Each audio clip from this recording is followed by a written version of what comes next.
అబ్బబ్బబ్బబ్బా! ఏం కొట్టుడు కొడుతున్నాయి పొర్రి ఎండలు చల్లగుండా. మార్చి నెల ఇంకా ఎళ్ళలేదు. అప్పుడే ఈ మోపున కొడుతున్నాయి అంటే ఇంకా ఏప్రిల్, మే నెలల కాలు బయట పెట్టతరం లేకుండా ఉండేటట్టున్నది పొర్రి.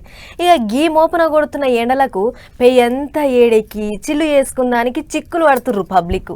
ఇండ్లల్లో ఆడోళ్ళేమో ఫ్రిడ్జ్లో నీళ్ళు తాగి చిల్లైతుంటే మగోళ్ళు బీర్లు తాగి చిల్లయ్యేటందుకు మందు దుకాణాల కడికి పోతుర్రు. కాకుంటే అయ్యి కూడా దొరికేటట్టు లేదు పాపం అనలకు.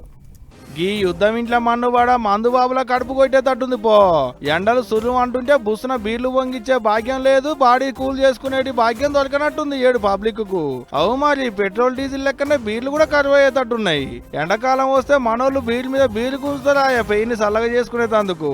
కానీ ఏడు చల్లటి బీర్లు ఎక్కువ తక్కువ తయారు చేసుడు కష్టమే అయ్యేటట్టుందట బీర్లు తయారు చేసేటి కంపెనీల వాళ్ళకు. ఎందుకంటే అదంతా యుద్ధం పుణ్యమే. అయినా దానికి దీనికి ఏం సంబంధం అంటారా? ఎందుకుండదు.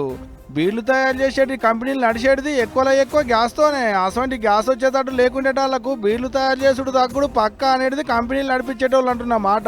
కొన్ని దుక్కుల్లో ఇప్పటికే ఓ 40% బీర్లు తయారు చేసుడు తగ్గించేట కూడా. ఇంకో రోజు బీర్ల రేట్లు పెంచాలనేటి డిమాండ్లు కూడా వినపడుతున్నాయి తయారు చేసేటి కంపెనీలకేంచి.